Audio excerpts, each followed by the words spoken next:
Okay, good afternoon, everyone. Good afternoon, sir. Right. So, starting from the next week, you will have your Viva examinations. So, have you started preparing, all of you?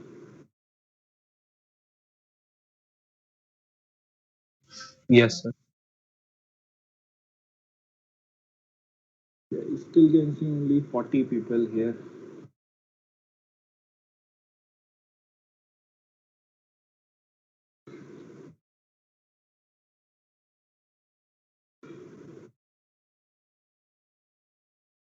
Right. So, in this week, we started this 8086 or 8085, and we said that we will be interfacing various components with 8085 or 8086.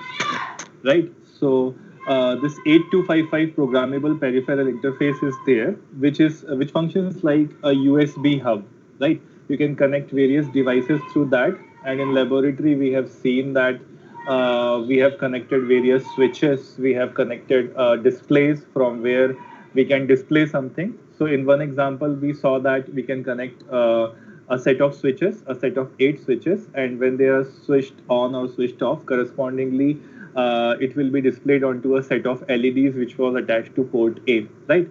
So these kind of things can be done with 8255 PPI. But then again, we only focused on mode number 0, where we attached switches and LEDs, and we also tried to interface keyboard on the last turn, right?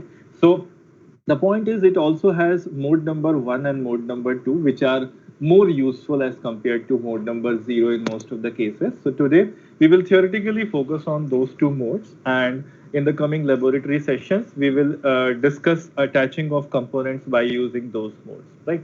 So today I will just complete this 8255 programmable peripheral interface. So I don't think it will take much time. So just for a quick revision in first 5 minutes, we begin with this pin diagram of 8255, where we said that there are three sets of ports: port A, port B, and port C. And these port A, port B, and port C, they are individually of 8 bits each. However, port A can be used with upper part of port C, and port B can be used with lower part of port C, and that way you have two groups, group A and group B. So port A and upper part of port C in group A, and port B and lower part of port C in group B, right? So you can have two groups of 12 bits each, or three ports of 8 bits each, right? And you have a control word register inside this 8255, and we have seen how to write that control word register through microprocessor in last laboratory, right? If you write the control word through microprocessor, then this 8255 IC can be set into various modes. It can be set into various modes, and all the ports are by default in input mode already. But if you want to set them in output mode, you have to change the corresponding values in the format, right? So this is your 8255 IC. The important pins here are A1 and A0, which will be used for this decoding, which ports and control word register, etc. are selected. Rest everything is these port lines and your ground and VCC connections and the data bus from the microprocessor, and also these read and chip select and write controls, right? So this is this complete 8255 IC. And then we discussed the functional pin diagram of 8255, where we said that you have group A, in which port A and upper part of port C is there. Group B is there, in which you have lower part of port C as well as port B, right? And for controlling these individual groups, you have group A control and group B control. So we will elaborate more on that today, because mode 1 and mode 2 will require group A and group B control. Then, of course, you have an interface designed to be connected to the microprocessor, which contains the data bus as well as the read, write, address, reset, and chip select logic. So these lines, they come from microprocessor, and onto this side you can attach various peripherals, right? Grouping this in two groups as group A and group B is important, because we said in the discussion that there will be something called as handshake mechanism. Handshake mechanism means when a communication happens, then for it to be reliable, when you send some data to some receiver, the receiver should acknowledge that okay, your data has been received. So that mechanism is called as handshaking. And for that purpose only, we have done this grouping. In group A, you have port A as well as upper part of port C. So this upper part of port C will be involved in handshaking, as we will see in mode number 1 and mode number 2 today. However, this port A will be involved in the actual data transfer. So that is why we have done grouping. There is no other purpose of doing grouping in this. You could have individually had three ports, port A, port B, and port C, if handshaking is not required at all. And in most of the cases, it might be true that you won't require handshaking, right? So that way, grouping is done. Then interfacing this 8255 to 8085, or for that matter, any other processor, would require you to connect the data bus. Then you need to have these two address lines, A1 and A0. And we have seen in one of the examples in laboratory that this A1 and A0 is not a fixed line. It comes from the address decoding mechanism, right? So this A1 and A0 can depend upon the context of the problem, how you have designed your addresses, etc. Similarly, this chip select signal is mandatory to select when you want to deal with a peripheral which will be connected to any one of these three ports. You have to first of all select this chip, and your address decoding mechanism should also consider that. And chip select also does not have any fixed signals as shown here, A5 and A7. It will also depend upon your decoding logic, right? And with 8085 especially, you have all these input output read write signals readily available. So from the decoder, you have to convert it to read and write signal, input output read and input output write. So this decoder will also depend on the processor that you are using. For 8086, it will be different, because in 8086, you have two modes. You have two modes of working, which is minimum mode and maximum mode. So in maximum mode, you directly have these signals, input output read, input output write, etc. But in minimum mode, you again have these signals as shown here. So a decoder will be necessary in minimum mode for 8086 as well, and for the other processors too, right? So this is the general 8285 interfacing with 8085. 8255 interfacing with 8085, and then we discussed the format. So this 8255 IC can operate in four modes. It can operate in four modes. One is the bit set reset mode, and second is the input output mode. This input output mode is further divided into three parts. That's why I'm saying that there are total four modes when it comes to ground level onto which this IC can operate. And this first mode, which is bit set reset mode, is very interesting because it is applicable only to port C. And from port C, what you can do is you can just set or reset some bits. So port C has got 8 bits. Their addresses are written here. And by putting the addresses here, and whether you want to set or reset them, you can just do that, right? And the 0 will be used to indicate that we are operating in bit set reset mode. If the MSB is not 0, in that case, a 1 will be put here, and that will mean you are operating in one of the input output mode, one of the three input output modes, that is mode 0, mode 1, and mode 2, right? So this is an interesting mode. If you are interested in bitwise operations, then you can use this bit set reset mode. And in the last week, we have been discussing mode number 0. So this is your mode number 0, which is simple input output mode, where port A, B, and C can be used as either input or output port individually. They can be programmed individually, right? So this is the general format for your input output modes. I mean, the three modes that are possible in IO, which is mode 0, mode 1, and mode 2. And you already know the meaning of this format, right? This bit has to be one for IO mode, and rest of the things are interpreted according to the groups. So in the last week, we have only focused on mode number 0. We have tried to attach some component like a set of LEDs and a set of switches and maybe a keyboard to your various ports that were there in this 8255 IC. And there we haven't paid any attention. There we haven't paid any attention to the fact that if some input is being made, whether it is received correctly by the microprocessor or by the peripheral or not, right? So was there any attention that was being paid to the successful completion of data transfer in the examples that we have studied up till now? Did we pay any attention to the reliability of the data transfer in the last lectures? No, sir. So we didn't pay any attention, right? So that is how mode 0 operate. If you know that the peripheral and your microprocessor as well as 8255 they are going to operate at a comfortable speed, then there will be no data loss. So there the paying of attention was not necessary. There were simple set of switches and simple LEDs. If the switches were put on, the corresponding LEDs will be lit, so it will be visible, right? And the data transfer speed is not very great. It is not which this microprocessor operates at. So we cannot switch the we cannot switch any switch at the speed at which this microprocessor operates, right? 5 megahertz. We cannot do that. So in that case, this operation is reliable. If you do the mode 0 operation by selecting various bits in this format, this mode 0 operation will be reliable, right? So but there are cases where this operation will not be reliable, and those cases are when you have a slower or faster peripheral attached. So the data transfer in that case would require a handshaking mechanism also, and we are going to see today how port C is involved in this handshaking mechanism, right? So about mode 0, we have already discussed the timing diagram that first of all, in this timing diagram, there is no time present. So that is why you have time absent here.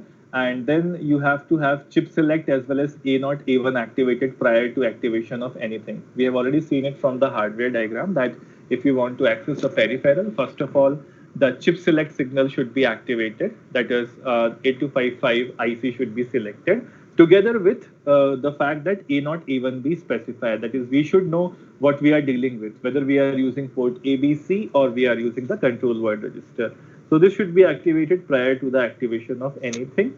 And then after that, suppose if we are operating in an input mode, so the peripheral will give the input data to your 8255 IC, right? So that 8255 IC's input buffer will keep that data. So input buffer will be full. And after the input buffer is being filled with some data, your microprocessor will activate its read signal. So read signal has been activated, and the data bus, since the read signal has been activated, data bus will be reading the data. And from where will it take the data? From the input buffer that is attached to 8255 peripheral for whatever port that has been dictated by this A0 and A1. So that data will be copied here. And after that data has been copied, you obviously need to deactivate these signals, CS, A0, A1 and input. So most of the signals, they will be deactivated after seeing the deactivation of read signal. So this read bar signal is an active low signal. That is why when it was 0, it was activated. And when there is a transition from lower to the higher edge, seeing this transition, these signals will be deactivated. So in most of the diagrams that you will see in textbook, you will see arrows between these. You will see arrows between this point to this point. That means this closing of this signal or the changing of these two signals has been triggered by this particular change. So you will see arrows in most of the timing diagrams in your textbooks, whatever textbooks you are using, right? So this is the timing diagram of 8255 programmable peripheral interface in mode number 0. And similar kind of timing diagrams will also be drawn for mode number 1 and mode number 2. So if this part is completely understood, then understanding mode number 1 and mode number 2 will not be very difficult. So now today, let us come to this mode number 1 first. This mode number 1, which is called a strobed input output mode. Strobed means something which can change its behavior very frequently. So that is the literal meaning of the word strobe. You are changing your behavior as it is desired. So that's what we mean by strobed input output, right? So we'll see what it means in this actual physical hardware. So first of all, let me just tell you the diagram of 8255. So let's focus on this figure first. This is the 8255 IC, and the relevant pins, etc., are shown for explaining this mode number 1 operation. Mode number 1 operation is strobed input output. So let me again show you what we mean by mode number 1 and mode number 2 and how they are different. So in some lecture, we discussed that in mode 0, all the ports ABC can be used. In mode number 1, only port A and B can be used. And in mode number 2, only port A can be used. Right? So this should be kept in mind. So when we are talking about mode number one, A and B both can be used, and C will be involved in handshaking. Similarly, about mode number two, only port A will be operating in mode number two, and C will be involved in handshaking. B is free to be programmed in any other mode, whether in mode 0 or mode 1, when mode 2 is being used. And we will see why B is free. B is not intentionally free, it has to be free because of the hardware construction. So these points should be kept in mind while studying mode number 1 and mode number 2. So talking about mode number 1, which is called as strobed mode, you can see the diagram here. And let us assume that we are first talking about taking input from a peripheral, right? We are going to take input from a peripheral. We are operating in the input mode. So for that purpose, this diagram is being shown.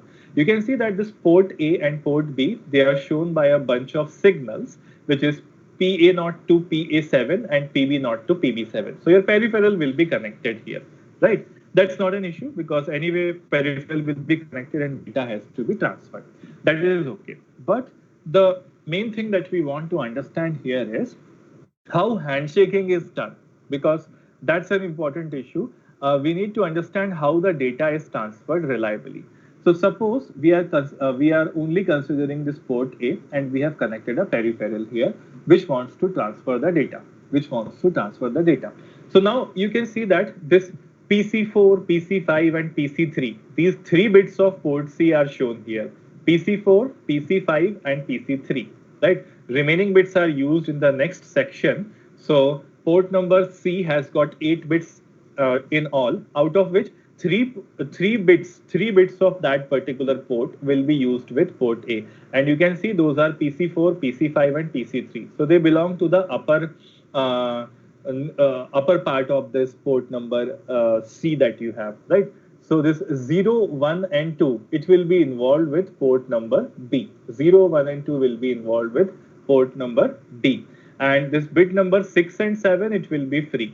Bit number 6 and 7 will be free, right? So now if a device is attached, this bit number 6 and 7 is free and it can be programmed in other IO modes, right? So if a device is connected to, let us say, port number A, what will it do to transfer the data so that the communication will be reliable? So it will first of all make this strobe signal, STBA. STBA means strobe for A. So strobing somebody means you will be telling that device that I want to transfer some data, right? So strobing something means that you want to transfer some data to the device. So the peripheral that is attached, those peripherals data bus will be connected at port A, and to be able to transfer the data, to be able to initiate the data transfer, that device will strobe this 8255 IC. So this is 8255 IC, not the microprocessor. It will strobe it. Once the strobe request has been made, whatever data that peripheral has, it will be kept through this port A onto the input buffer, because if the peripheral is attached to 8255 device and there is an input request, that data will not be directly transferred to the processor that is attached, which is 8086 or 8085. So 8255 will take the data from the peripheral itself, and on its responsibility, the data has to be transferred. That is why it is initiating the handshake mechanism. So first of all, the peripheral will put a strobe signal, this STB bar, so it is an active low signal. So that signal will be activated, and the data which peripheral has got will be transferred to this 8255 IC in its input buffer. So the input buffer will become full.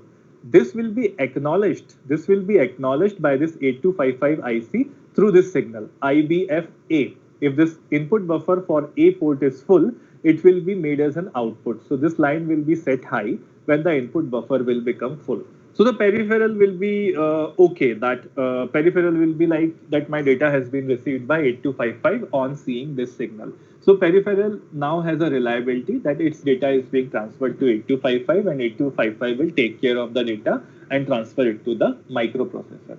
Now, how will 8255 transfer the data to the microprocessor? After generating this IBF signal, together with that only it will generate an interrupt A signal. This INTR signal will be connected to the INTR of the microprocessor, whatever microprocessor is used, right? So this will be connected to one of the interrupt pins of the microprocessor that is being used. And whatever interrupt is being called, that interrupt will have the service routine return to take up this data from port number A, to take up that data from this port number A. And after that data has been taken by the microprocessor, obviously interrupt acknowledge signal will be there, according to which that data will be taken and the interrupt will be acknowledged. Because in the microprocessor, we have seen that there is also an interrupt acknowledge signal, which will be set high, and this 8255 device will know that the data has been reliably transferred. So this is what we mean by handshaking. This is what we mean by handshaking. First of all, the peripheral has transferred the data to port A, and to have a guarantee that the data has been received by the peripheral, you have this input buffer signal. Then this microprocessor will be interrupted by 8255 IC by putting this signal as activated, and the microprocessor will execute an interrupt service routine to reliably take the data from this device, and it will be acknowledged by the interrupt acknowledge pin of the microprocessor, right? So when will this interrupt pin be set? So you can see that internally there is a AND gate which is connected. AND gate which is connected between this strobe signal, IBF signal, and INTE-A signal, right? When these three conditions are successfully met, in only that condition, this 8255 IC will be interrupting the microprocessor. Why? Because if this strobe signal is 0, that means input-output device has nothing to transfer. So why will 8255 interrupt the microprocessor, right? So for that, the strobe signal has to be 1. That is, input-output device should be able to transfer something. So that is why if this strobe signal is 1, then that will be the condition when other signals will be seen. After this strobe signal is 1, if the input buffer is not full, if the IBF signal is not activated, that means the peripheral is still transferring the data to the 8255 IC. So in that case also, this interrupt will not be activated. So once this input buffer full signal is activated, in only that case, the third signal will be seen. Now this INTE-A signal, is the internal flip-flop where if this is activated, in only that case, the interrupt-driven mechanism will be there. As I told you in the last laboratory also, that to be able to handle the query of students in a class, there are two ways. Either I can ask individual student that whatever I have explained, is there any problem in that? That is one way, but that's a poor way. That way is called as polling. Another way is the student can raise their hands, and whenever I find time, I can answer their questions.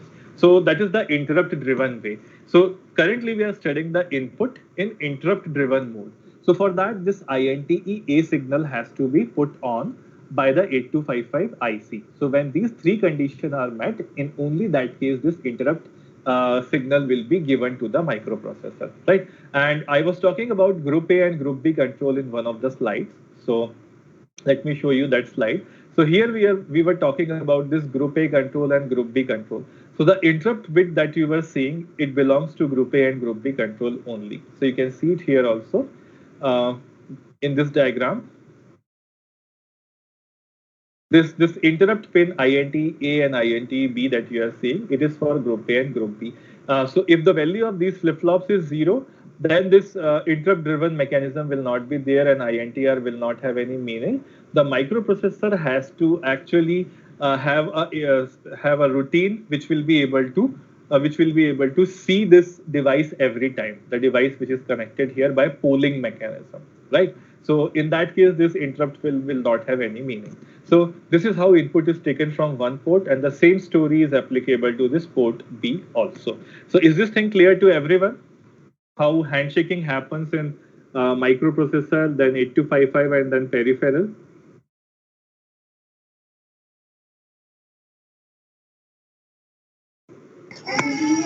Yes, sir. Okay, so this is very simple. I mean, there is nothing complicated in this mechanism, and inputs are taken in this way. Now let us talk about how to interface this input-output devices to this 8255 IC. So this is again a simple illustrated diagram, and here you can notice that this is your peripheral, and this peripheral will give a strobe signal. So this is the input signal to 8255. And this peripheral is connected. The strobe output of the peripheral is connected to the strobe input of the 8255. Similarly, from the 8255 IC, you will have this input buffer full signal, which will be connected to the input buffer full signal of the peripheral that is connected. and the output data lines will be connected to the data lines of port number A. And there is of course a interrupt signal which will be for the microprocessor, right?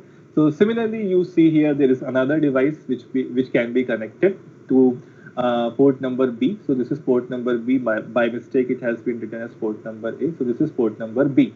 And you can see that various bits of C are involved in handshaking mechanism. That is why we have grouped them into two parts, right? And now the thing here is that some of the bits are free. Some of the bits are free. So they can be programmed in any IO mode, or you can use BSR mode to program this port number C also, right?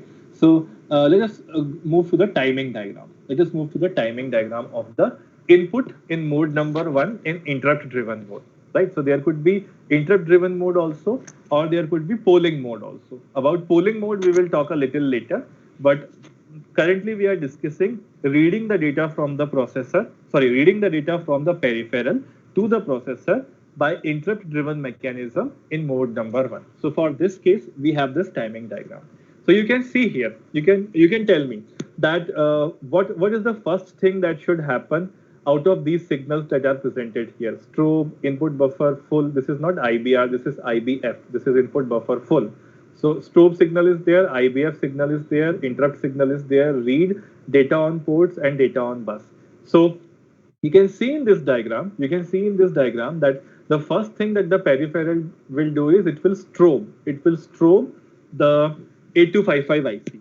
And the moment it strobes it, at that time only it should have the data which is transferred to the input buffer. So this peripheral is there, peripheral to 8255. Data transfer will appear at the point of strobing. So when the strobe is being made at this particular port at PC4, at that particular time, the data should also be present with the peripheral to be presented to the port number A, which will be taken in the input buffer. So that phenomena happens here. This strobe signal is made high.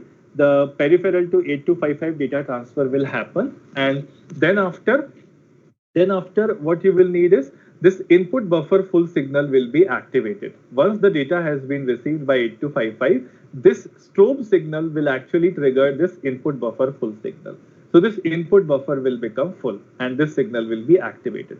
After the activation of this signal, 8255's responsibility is to reliably transfer the data to the microprocessor. So what it will do is, it will initiate the interrupt signal. So you can see that this interrupt signal has been initiated. And after this interrupt signal is being initiated, this microprocessor will be interrupted. And microprocessor will know that peripheral has got some data to transfer, which it has given to 8255. And now I have to take that data.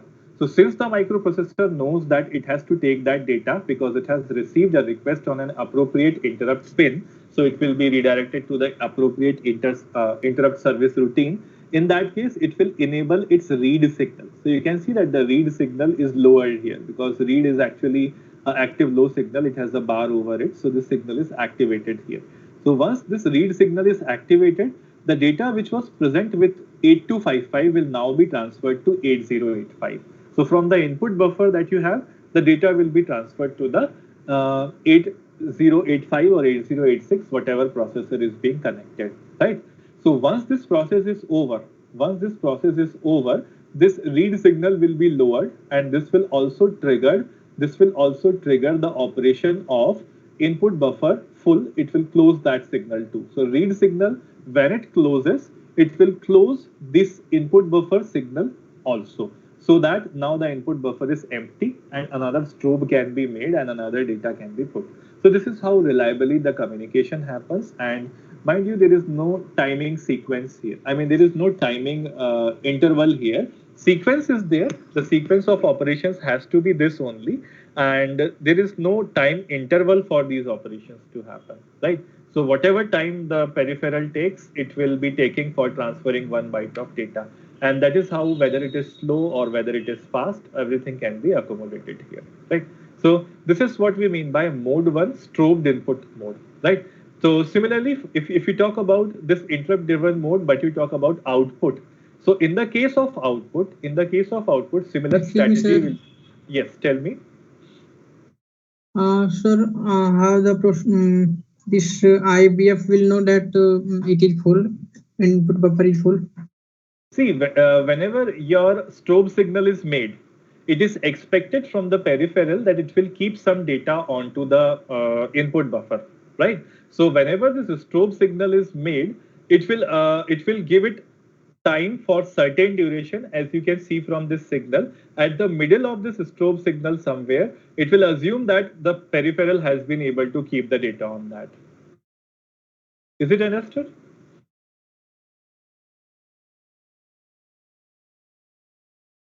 No, sir. I mean to ask how it will know. Means there is data transfer. See, that's what I am telling. That's what I am telling. If there is a peripheral which is connected at port number A and it strobes this 8255 IC, in that case, it will be assumed that after some duration, this device has kept the data. Whether it has kept or not is a different issue, but the input buffer's content after certain time, as you can see that after certain time in this strobe passes, this will automatically put this input buffer full signal on, and it will assume that the data has been kept onto this port A, because nothing else can happen. When this strobe signal is made on, that peripheral data will be copied into the input buffer, whether it is all zeros data or the same data as it was already there in the input buffer, or some data which is new data which has come from the peripheral. So if there is some new data, it will be definitely transferred in this duration. So that is how it is made. So there is no way by which this 8255 can check that the data has changed on port number A's input buffer, because the data has been transferred here. But the mechanism by which this data is transferred is like this: peripheral is attached, the strobe signal has been put in active mode by that peripheral. After waiting for some time, since there are hardware connections, actual hardware connections between the two devices, so the data will be automatically copied. For example, when you write one command, move A comma B in not move A comma B, move AH comma BH in 8086. So how do you assume that the data has been copied from BH register to AH register? You already know that internally there are wired connections. So in matter of fraction of seconds, the data will be copied there. So there is no mechanism for knowing whether the data has been transmitted or not. We completely rely on the hard wires that are there. Is it understood? Yes, sir. So that is why this half duration is given. After the strobe signal is put on, some duration is given, and only after that this input buffer has been made full. So that's how the data has been transferred, right? And once the data has been transferred, it is acknowledged by this IBF signal. So that is how this works, right? Now, if we talk about this output mode for the same case, that means mode one, strobed input output mode is there, and we are still talking about interrupt driven thing, and we are talking about this output mode. So you can see here that again the peripheral is connected, but now the peripheral is expecting data. So from port A, you will have the direction of transfer of data to the input lines of the peripheral that you have connected. And of course, apart from this input buffer's full signal, there will be an output buffer full signal, right? So this output buffer full signal is there, and the peripheral will acknowledge. The peripheral will acknowledge to the 8255 that that output buffer, I mean the data has been received once the output buffer full signal is there. So you can see here, when the data is to be transferred from 8255 to the peripheral, the data will be kept on port A. After some time has been passed, this output buffer full signal will also be activated, right? And once that happens, this output buffer full signal is full, then acknowledged, it will be acknowledged by this output device. So similarly, two devices can be connected at port number A, and this is port number B. It is by mistake written as port number A again. So this is port number B, right? And when that happens, the microprocessor will be interrupted, right? So this interrupt will be to tell the microprocessor that the data has been successfully transferred, not to initiate another interrupt service routine to read the data, because in this case we are only writing the data to the processor, to the peripheral. So if you see the internal diagram of 8255, in this case you have got various ports, port A and port B here. Again, you can see here some bits are free and some bits are in use. So bit number 3, 7, and 6 are used here, 2, 1, and 0 are used here. And remaining 4 and 5, they have been free. So they can operate in any input-output mode. And here you have these signals. You have this acknowledgement signal, you have output buffer full signal, and there is this interrupt signal. So there is no strobe signal that is present here.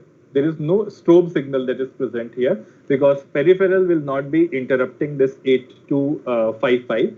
8255 will be transferring the data, which will be indicated by this OBF signal. Once that OBF signal is on, acknowledgement will be given, and accordingly the interrupt will be initiated. So this is how the output mode also operates here. Right?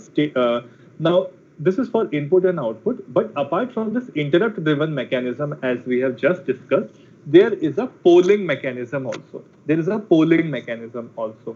So in polling mechanism, again, the format for the register is shown here. Polling mechanism is also called a status driven mechanism. And you can see the format it is given here. This is for IO, which mode is being used.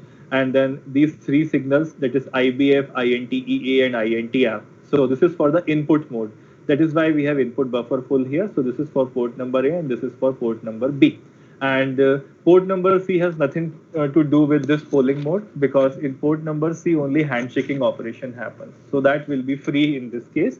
And similarly for taking these outputs, so you have got this IO shifted here, output buffer full, INTEA and INTR, and then for port number B also you have got similar kind of bits. But port C has also got nothing to do here. So we will talk about this status driven mode little later when we will study another dedicated device for transferring the data. But in this way, in this mode, this interrupt mechanism does not work. What does it translate to in this case? I mean, if the peripheral has some data to transfer, it will not interrupt the microprocessor by itself. It expects the microprocessor to check its status at regular intervals of time. So that is why it is called a status driven mode. And this is a less useful mode because this wastes the time of microprocessor. If the microprocessor is busy in doing some work, that's okay. But if it is continuously monitoring all the peripherals that are connected to it for the fact that whether they have some data or not, it's not working at its full capability, right? This should be accomplished by interrupt driven mechanism only. But in the examples that we have seen in the last laboratory, we have seen the attachment of these devices, whether they were keyboard or whether that was a set of LEDs or whether that was a set of switches. We attached them in mode 0. So that was done through polling mechanism. And that was a very less useful mechanism as compared to the interrupt driven mechanism, right? So we will talk more about these status driven modes when we will introduce a new IC. But for now, this mechanism of interrupt driven for mode 1 is now understood, right? So now let us read the features, important features of mode number 1. So the important features here are, first is two 8-bit ports, port A and port B, function as input-output ports, which is known to us. Each port uses 3 lines from port C as handshake signals. This is also clear to us. We have seen it in the diagram. Third one is the remaining lines of port C can be used as simple input-output. So in simple input-output mode, you can use the remaining lines, whatever lines remain. So I think I said that they can be used in any mode, but no, they are used in simple input-output mode. So that has to be mode 0 only, right? So that's the correction. Now, fourth is the input and the output data are latched. The input and the output data are latched. So obviously when peripheral will transfer the data into the input buffer, that data has to be kept for some time before the processing can be done and can be transferred to the microprocessor. Similarly, when you are transferring the data to the peripheral through the microprocessor by using 8255, the data has to be kept in some buffer, and that is why this latched term is being used, right? So internally it has got buffers also. Then port C handshake signals can be used to interrupt the CPU. That is interrupt logic. Is supported by 8255 to transfer the data from 8255 to CPU. So these are some points which we already know because we have discussed it. So this is for mode number 1, strobed input output.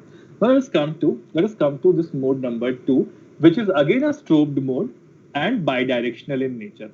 So okay, let me first differentiate between this mode number and mode 2. You answer this question to me. If a device is connected to port A in input mode, and we are using 8255 in this way, So is there a possibility that meanwhile the device is operating, whatever peripheral is connected at port A, it can convert itself to a device which is expected to take some output?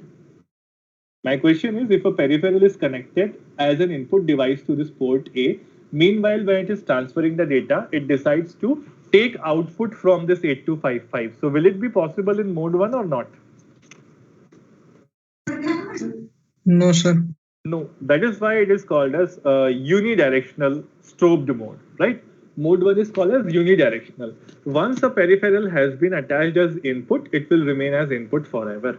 If it is attached as output, it will remain as output forever.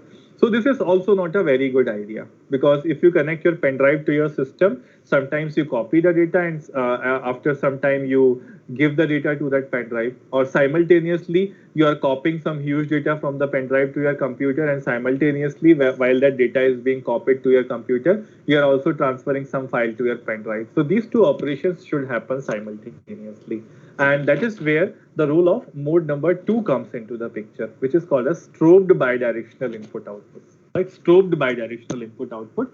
And we have already seen in mode number 1 that 3 number of bits of port C will be required for input handshaking, and 3 number of bits of port C will be required for output handshaking, both in input and output modes. So definitely, if you are treating one port in mode number 2 as being capable of performing both the operations, as you can see, it is bidirectional in nature here. So if you are treating this one port as operating in both input and output modes, in that case, you have to have at least 5 or 6 number of bits of port number C. So 3 for input, 3 for output. So a total will be 6. But since both of that are combined, you can see that there are these 5 bits of port number C which can be used for handshaking. So for that reason, port B will never be used in mode number 2, because you do not have sufficient bits for port B to operate in this mode number 2 together with this port number A, right? So that is why port number A will only operate in this bidirectional mode, and this port number B and the remaining pins of port number C, they can operate in mode 0 or mode 1 in input or output mode, any one which is there, right? So you can see here that if we talk about this port A in both the modes, I mean input and output mode for mode number 2, then for having this input handshake signals, you have this IBF and strobe A signal, which is connected to PC4 and PC5 of port number C. So this will take care of the fact for handshaking of the input signals from the peripheral. And if that peripheral wants to have output at the same time, so that handshaking mechanism can be done by this. The peripheral is connected to port A only, right? Sometimes it would like to act as output, sometimes it would like to act as an input device. So in that case, the handshaking will be done by this. It can alternatively switch between these two modes anytime it wants, right? So when you will write the program for that inside the microprocessor, we will see that it can alternatively switch between transferring the data and receiving the data modes. So that is why this port A is used. And of course, there is this interrupt signal for 1 and interrupt signal for 2, and they are meant for input and output, not for port A and port B as in the earlier case. Because in the earlier case also, we saw that there were these two interrupt flip-flops, INTE A and INTE B, but they were separately being used for port A and B. In this case, we do have two interrupt flip-flops, but they both are used for port number A to enable that input and output handshaking.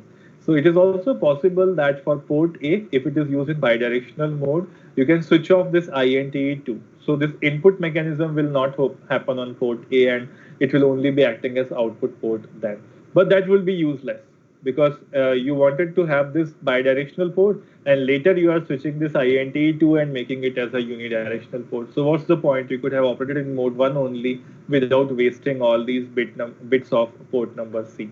But that is also technically possible to do, right? So this is how you operate port A in both strobed and bidirectional input-output modes, right? And similarly, in this mode number 2, you can also have status-driven, I mean polling mechanism. So in polling mechanism, you can see that only output buffer, interrupt signal, and input buffer full, interrupt for E2 and interrupt for this AR there. So B and C, they have no place in this status driven part of this mode number 2, which is strobed bidirectional input output mode. And if you look at the timing diagram, it's a combination of what we had in mode number 1 for input as well as for output. So both of them can be combined, since anytime the processor may request an input and anytime it may request output. So the timing diagram is that way combined, right? So this is all about 8255 programmable peripheral interface, and the data can be transferred. And we have noticed that various devices can be connected in various modes. In laboratories, we have only discussed mode 0 up till now.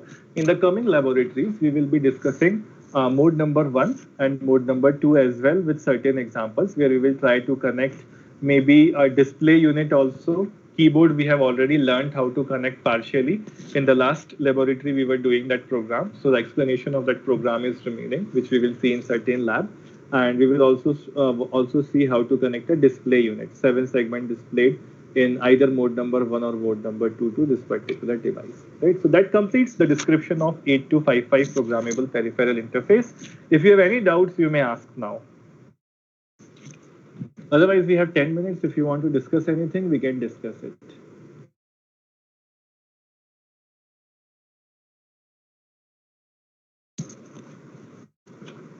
Any doubts, anyone?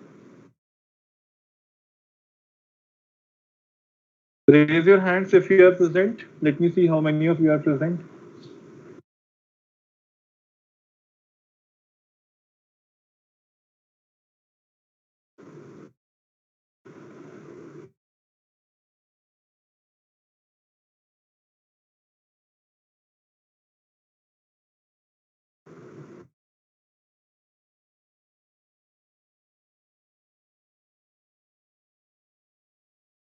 Okay, so around 42 people are present in this lecture.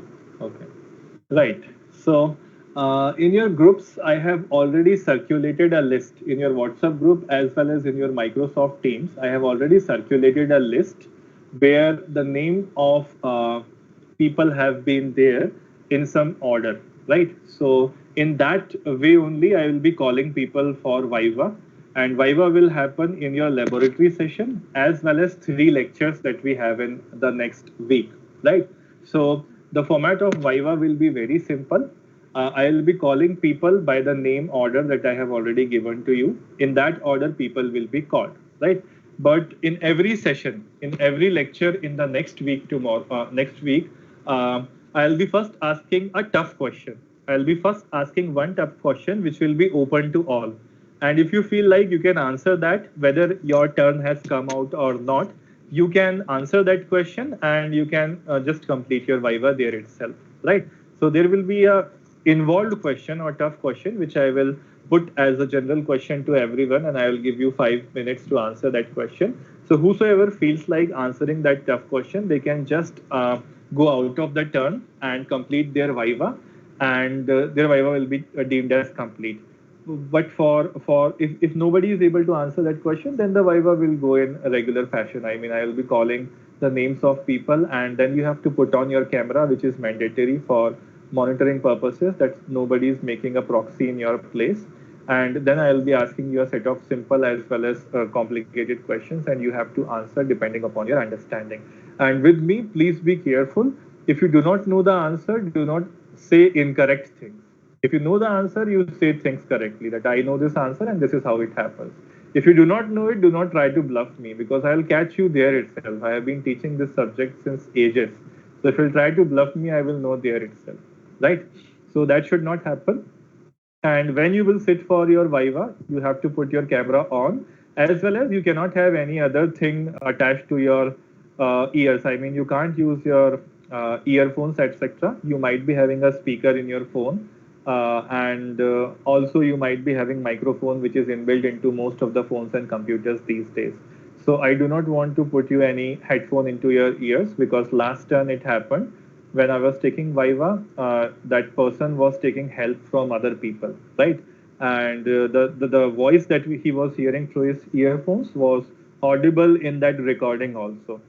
So I have taken care of that person, and I don't think that should happen to you.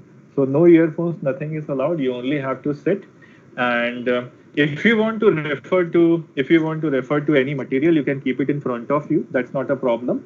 And for basic definitions, you can't use that, but I won't be asking very basic questions. So it might require you to see some of your notes. So that is okay with me, right? So is the format for Viva understood by everyone?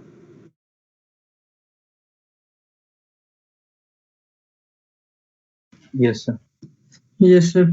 Okay. So any questions? Any questions in this topic or regarding your exams? How will they happen, etc.? Because now we will be meeting after 3 weeks for classes, right? This week you have your Viva exams, so that will not be a regular class session. Next week you have your examinations, midterm examinations, and after that you will be having your mid-sem vacation. So 3 weeks time will be there. I do not want you to lose touch with this subject.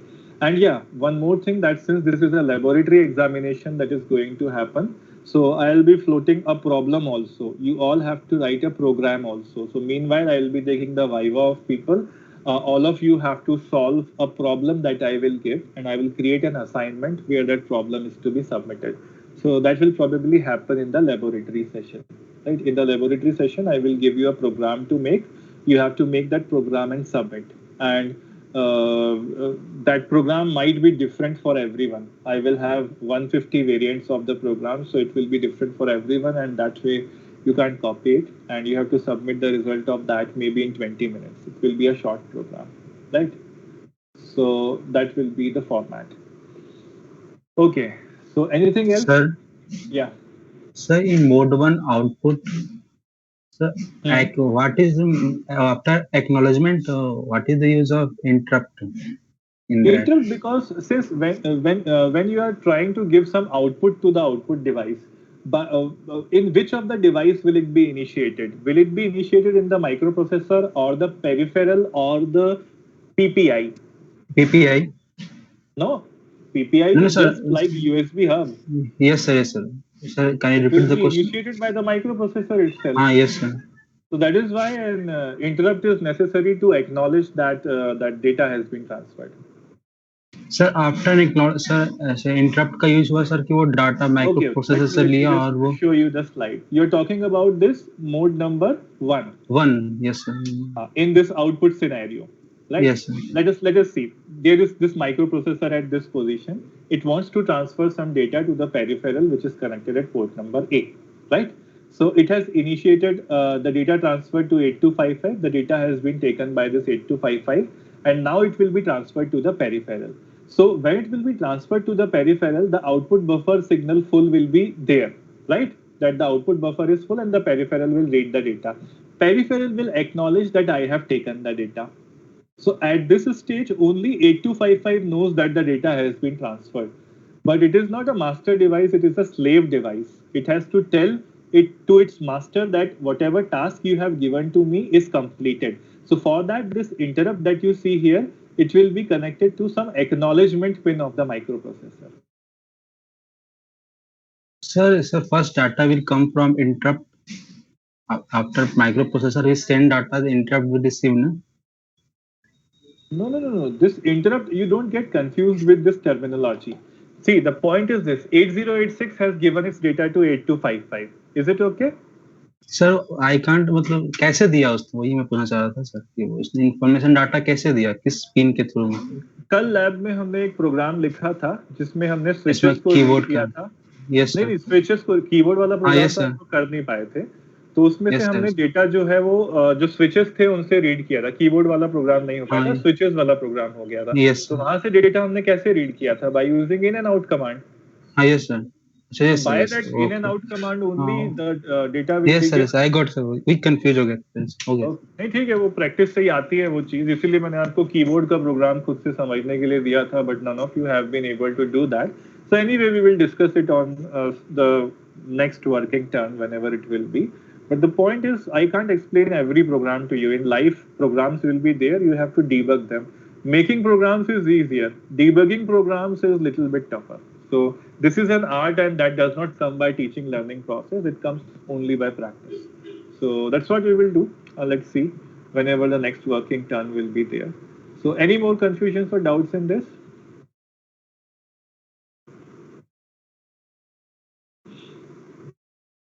Okay, so let me take the attendance. Raise your hands if you are still present here.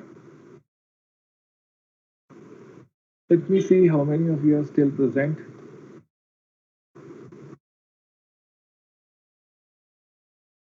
Oh, acha. So people have returned. At the end of the class, everyone will return, right? Because attendance will be there.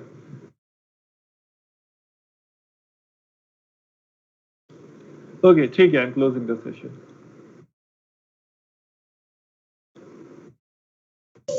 Sir,